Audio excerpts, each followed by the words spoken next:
The overseer's menacing scowl watched over all of you. Every moment, glance, and breath you took. You could be robbed of your clothes and paraded round town if the overseer said so. You could be beaten raw with leather or metal if the overseer demanded it. You could be branded with hot iron, a mark of shame as much as pain, at the overseer's bidding. Shalom. First of all, let's start off by giving all glory and honor to Yahweh, Ba'ashem, Yahushai, Ba'ashem, Rakatash. Double honor to teachers, elders, and apostles of great millstone, likewise brothers, but on this truth. Faithfully, fearlessly feeding the sheep, and to brothers and sisters tuning in. Shalom. Today's lesson title: Reward her, Edom, as she rewarded you. 1,000 years of hell for Edomites. And in case you don't know, hell is a condition. We, the true biblical Hebrew Israelites that the Bible speaks of, whose seed line goes back to Abraham, Isaac, and Jacob, so-called blacks, Native Americans, and Latinos, and the speckled birds, are living in hell. That's right. This is hell. So Esau, or the Edomites, they're going to have 1,000 years of hell in the kingdom to come. Now, you saw in that opening clip, okay, it goes into a bit of, the judgments or the punishments, issued on Jakes from these Edomites while we were in slavery, which we are still in captivity here in Great Babylon, America. And when you talk about how that is in the scriptures, pursuant to Deuteronomy 28, okay, we have the true name of the Son and the Father, which these other Hebrew Israelite camps called there, and they refuse to teach the people the names that they would need to call in the time of Jacob's trouble, because they cannot grasp, and most people here, okay, and I'm talking about the biblical Hebrew Israelites here in Great Babylon, America, cannot grasp or associate, okay, slavery and prophecy. The fact that Esau, during the Renaissance period, rebuilt what we know is the second Roman evolution. Okay, we're living in Rome all over again. Spiritual Sodom in Egypt. They can't associate it. They won't believe it, which is the reason why they hold on to Jesus, the white man's ideologies, and they refuse. Okay, let's go back into the book of Malachi 1 and 4, because what you see here today and where we're living right now, the things that Jakes are enjoying in the life that they want to cling on to, okay, Esau built it, but at what cost? Through coercion, humiliation, and racial supremacy, slavery would cost the first African Americans and their descendants today. And that cost was us, the slavery and the harsh treatment that we endure. And I was thinking about this today, and so I typed into Google, and this is what AI gave me: bad things that were done to slaves in America. So I'm going to go through this, read it, and I have some clips that I'm going to show you, because many people, they need to see evidence. They don't want to hear your voice, and that's fine. I'm nobody. But you need to understand, okay, there's a price for Esau to pay for what he has done to us and the things that he's done to us. This is Malachi 1 and 4, and reads, "Whereas Edom said, we are impoverished, but we will return and build the desolate places. Thus said the Lord of hosts, Yahweh, Ba'ashem, Yahushai, they shall build, but I will throw down, and they shall call them the border of wickedness, and the people against whom the Lord, Yahweh, Ba'ashem, Yahushai, had indignation forever." Okay, border of wickedness. Everything this man has done is wickedness. Today we examine the punishments used on slaves of the antebellum.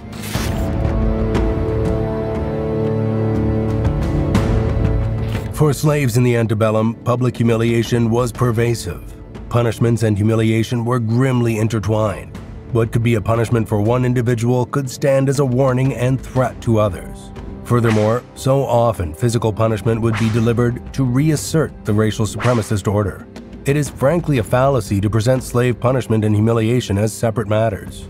Slaves could be stripped naked and paraded through the streets following physical punishment, debasing the individual but also as a latent threat to their fellow enslaved. Collars could be placed on slaves, a visible and loud act of debasement that, ironically, would not aid their all-important forced labor. Shackling of the hands and feet of male slaves was rife in the antebellum. Survivor accounts include instances of runaway slaves being captured and forced to wear a bell or pillory for a whole year. Public humiliation was part of the very design of the antebellum and slavery-funded society. For enslaved persons, it was inescapable. When you look at that word, indignation, and this is the AI overview, it says, in the Bible, indignation generally refers to a strong feeling of anger, often mingled with contempt, disgust, or abhorrence, aroused by something considered unjust, offensive, and morally wrong.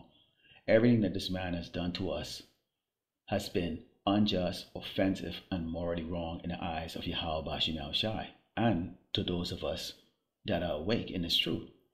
It can be a response to personal offense or reaction to injustice or evil. The Bible distinguishes between righteous indignation, so the Lord Yahweh Shem Shai has righteous indignation, perfect hatred, righteous hatred, which aligns with powers, character, and holiness, and unrighteous indignation, which is rooted in selfish motive. When you look at Malachi, what did the Edomites say? We are impoverished, but we will return and rebuild the desolate places. They will rebuild the Roman Empire all over again. This is Rome 2.0, much stronger than before. Much stronger than before, okay, with all of the technical advancement that they have. Now, as I said, I'm gonna go through this article, of course, scriptures, and then you're gonna see footages concerning, these things that have been done to us. Okay, now we don't have memories of these, but even in this modern time right now, we can see, okay, how cruel this man can be. It says, atrocities inflicted upon enslaved people in America. The institution of slavery in America was built upon and sustained by horrific acts of cruelty and brutality, dehumanizing enslaved individuals in every conceivable way. This is their AI, okay? This is their AI. I didn't write this. Here are some of the most common and devastating ways enslaved people were harmed. Physical violence and torture, and this is what Esau loves. Whippings, beatings, and floggings was a constant reality used in forced work, suppress resistance, and maintain control. Runaway slaves faced particularly brutal punishments upon recapture, including severe beatings, public shaming, and even torture. Mutilation, branding, and other disfigurement were used to mark and control enslaved individuals. Some slave holders engage in extreme forms of torture, even resorting to murder in some cases. So Esau would lose his cool and sometimes, murder Jake.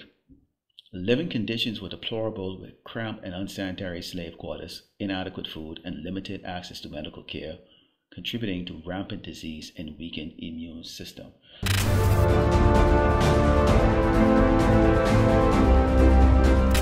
From the earliest days of the 13 British colonies, starting in 1526, chattel slavery was practiced in what would become the United States of America. Slavery of Africans and African Americans would take hold in large from the 1600s until the end of the Civil War in 1865. Across this period, slavery was a legally sanctioned practice, with enslaved persons considered property. When the United States Constitution was drafted in 1789, the term slavery was not used, but the 3/5 Compromise provided slave owners with excessive political power, enlarging powers in many Southern legislatures. The term 3/5 has become symbolic for many of the lessened legal views of the enslaved, that they were only seen in American law as 3/5 of a person. There can be no mistake, the conditions of slavery were brutal, and it would take an entire civil war for slaves to be granted rights or freedoms.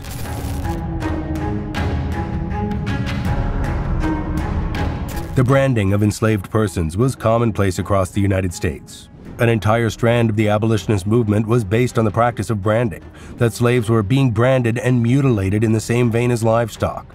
Remarkably, the practice itself held two purposes. Firstly, as a shaming mark of property that served to separate the enslaved from the master population. This branding would be done with a hot iron on the enslaved person's skin, a scar for life. Secondly, and predominantly from the 19th century onwards as a form of punishment. Chillingly, the mutilation of slaves through the removal of teeth or ears took place well into 1830, which sardonically made a marker for identification should they flee. Many runaway slaves were subject to forms of branding as a punishment for the attempt. These would include dog bites and even shotgun blasts from their captors. You all wonder why we have so much specialized illnesses towards Jakes right now, okay? Because it's hereditary, it's passed down. It's passed down. We are right now in our weakest state. You know, and brothers would often talk about just all the ailments that's plaguing them, even though we eat the best way we can or work out and exercise like that.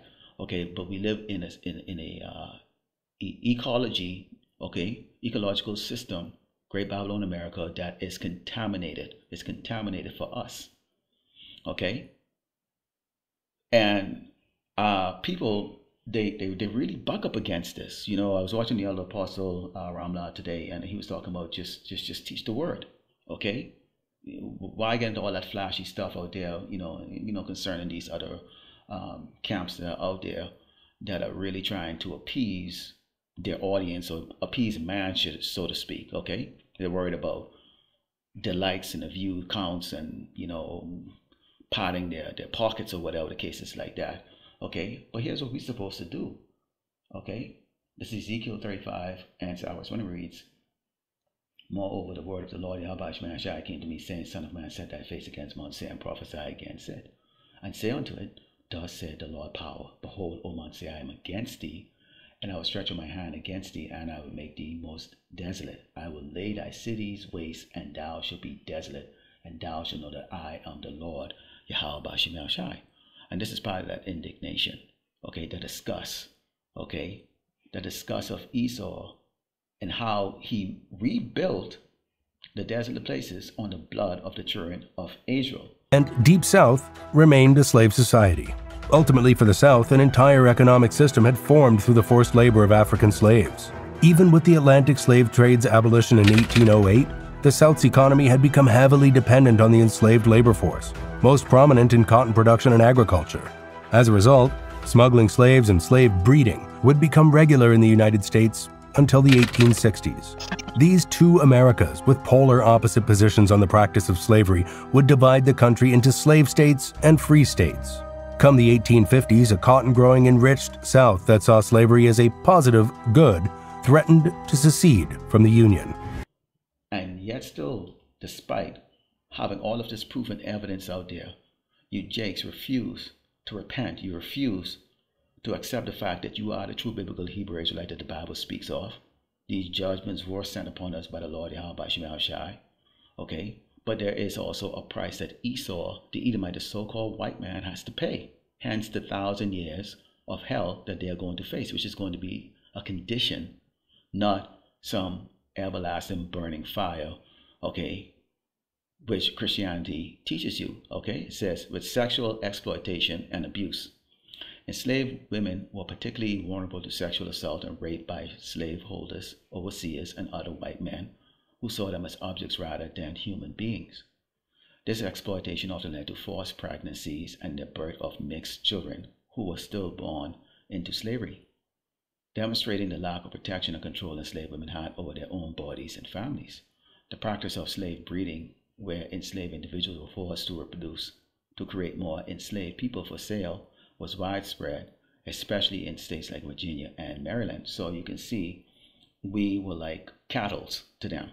Cattle, okay? We were not human to them, cattle. Enslaved men were also subject to sexual abuse and assault, okay, buck breaking, although documentation of these instances is less common than for women, because the Esau, okay, his kingdom is referred to as Sodom, okay, Sodomites, and Egypt, which is synonymous with slavery. So faggots and slavery, that's what America is really referred to in the scriptures. But see, Esau tries to hide that, but he really can't hide it, because their continence is that of sissies and fags. So when we say to Esau, your cities, your whole rebuilding of Rome is going to be destroyed, we're not saying this because of just hate towards them.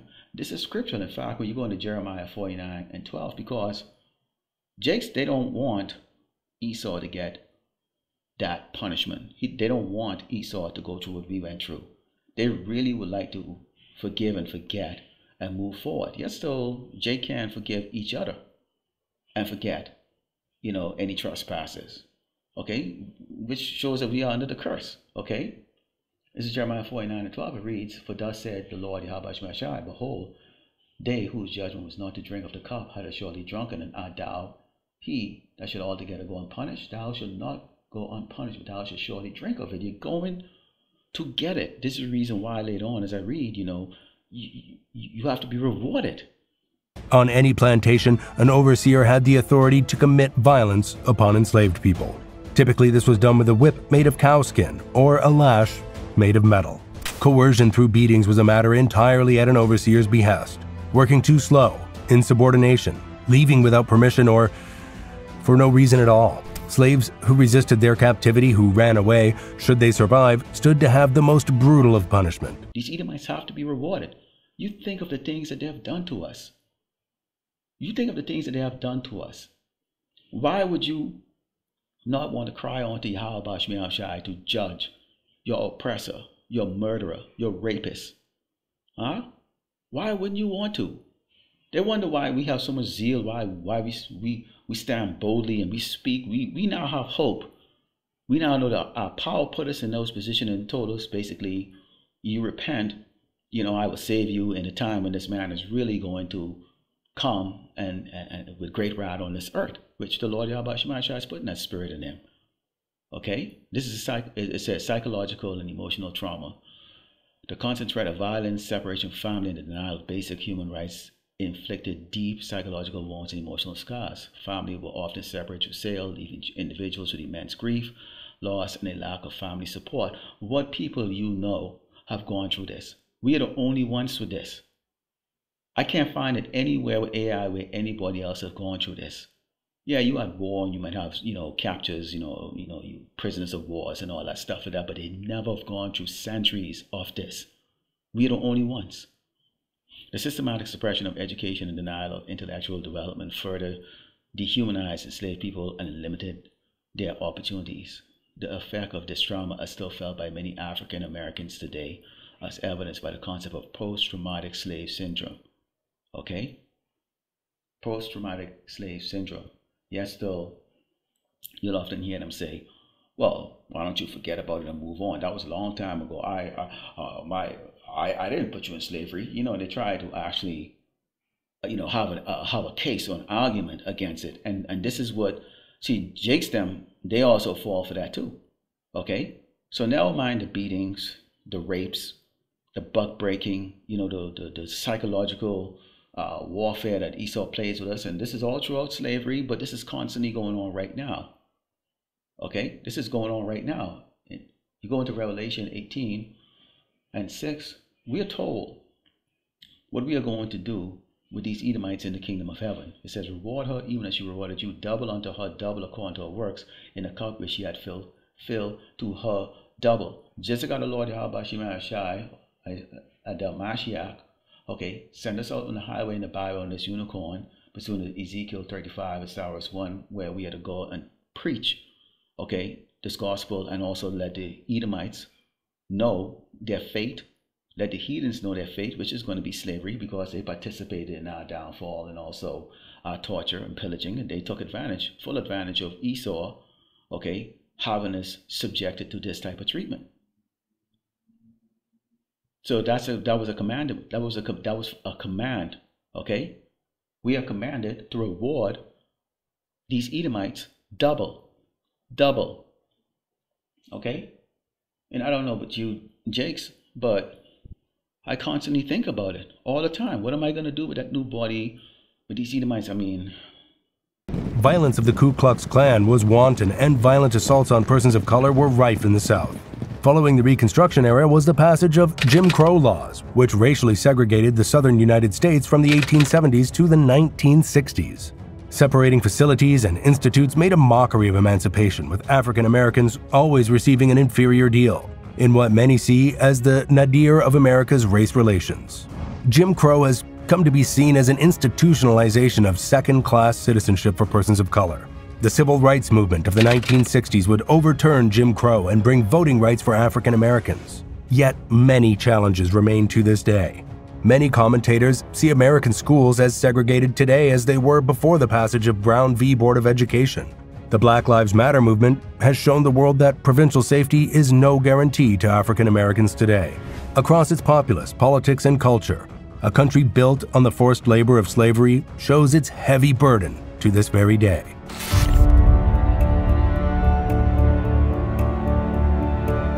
Arguably the most profound of punishments inflicted on enslaved persons was not even a direct action, but an afterthought and byproduct of the system they were forced into.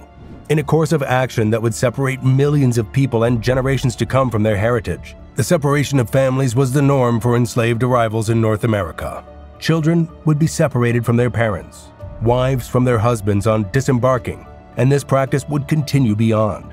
Pregnant slaves were strikingly vulnerable to this. With enslaved persons being viewed as property, so were their children.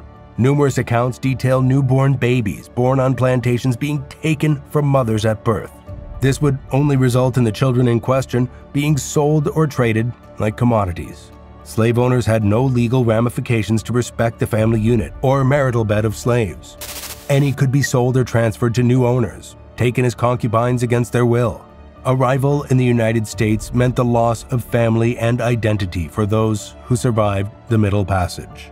This is History on Fleek, and we'll see you next time. The things that I'm going to do, because you see throughout these video clips here, I mean, Esau engineered a whole lot of torture, tactics against us. Lot of stuff against us. How is it that how any Hebrew Israelite in their right mind, which you're not. That's why the Lord said you're sick from the head to the foot. You're sick.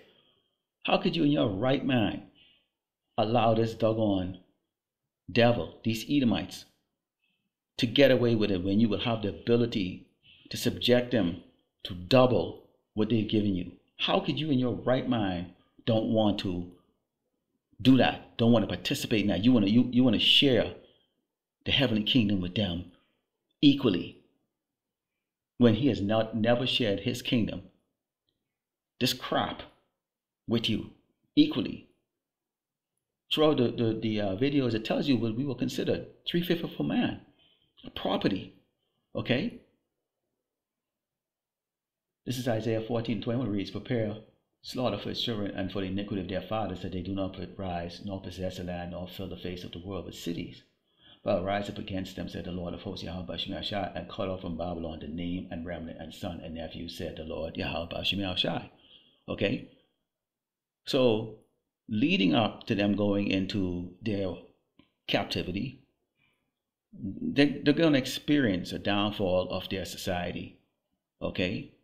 Whether they're going to clash with each other, okay, or in the fact that you're going to have these other nations come up against them, along with the 2/3 who's going to be cut off, who's going to be used to really put terror on them. But then we are going to put terror. Okay? You Edomites that are going to come out and go, well, I didn't have anything to do with it. What it says here, prepare slaughter for children for the iniquity of their fathers, for the wickedness of your fathers. You are your fathers. There's no excuse. We paid for it. We got that cup. We drank from it. Going back to this, it says medical exploitation. Enslaved individuals are often subject to inhumane medical experimentation without their consent, as their bodies were seen as property for scientific study, which is right now. You have the prison system where they're doing that right now. And the fact that they're feeding you fluoride in the water and a whole other things is still going on, and none of us consent to it. It says instances like the experiment of Dr. J. Marion Sims, who performed gynecology surgeries on enslaved women without anesthesia, highlight the blatant disregard for the pain and suffering of enslaved people. Okay, and it would go on to say that this list is not exhaustive, and the suffering endured by enslaved people in America was immense and multifaceted. So it was very creative. Okay. The denial of their humanity and the constant threat of violence and separation from loved ones left an indelible mark on individuals and generation with lasting repercussions that continue to impact society today. All right. So this is what the AI said. The scriptures have that. Okay. You go to Isaiah 14:2, it reads, and the people shall take them and bring them to their place in the house of Israel, shall possess them in the land of the Lord Yahweh for servants and handmaids, and they shall take them captives whose captives they were, and they shall rule over their oppressor. Who's their oppressor? Certainly it's not the Moabites, nor the Ammonites, not the Elamites, nor the Ishmaelites, or the Hamites. It's the Edomites. Okay? So we abide in time until the Mashiach returns to decimate this place. Okay? And he gives us those new bodies and have the ability to come and set this earth straight, particularly get these Edomites, their first day of slavery, when we grab those doggone elites of those holes, pursuant to Jeremiah 16:16. Okay? And we can think of many things that we would like to do, right now, but with those new bodies, our imagination is going to be on the next level. The thing about it is, we're going to be able to do it. Just like Esau is able to do what he wants to do to us right now, we are going to be able to do it on a much greater scale. Let's close over the book of Obadiah 1:10. And it reads, for thy violence against thy brother Jacob, the 12 tribe of Israel, you Edomites, shame shall cover thee, and thou shalt be cut off forever. So you're not going to have the inheritance of the kingdom of heaven. You're going to be a slave, a property, and then the Lord Yahweh is going to eliminate you out of it. And it doesn't matter if the 2/3 or any nigger camps out there teaching otherwise or trying to buddy up with you, suck up to you, worship your God, call onto your God name. Okay? It doesn't matter. It's what the scripture said.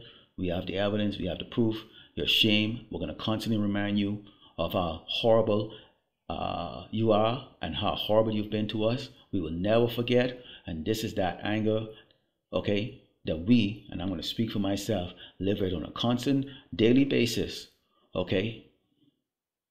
And we're gonna hold a fort here, preaching this gospel and this truth, exposing your wicked ass until our Mashiach returns, because we're gonna all be working, Lord willing, and you will not get a moment's rest. And we're gonna complain every day to the Lord Yahweh Shai. I know I want to give you that cup double. I really want to pass that cup on to your ass. So Lord willing, the elect was edified. Let's close by giving all great honor to Yahweh Ba'Shem, Yahushai Ba'Shem, Arkakadash, Shalom.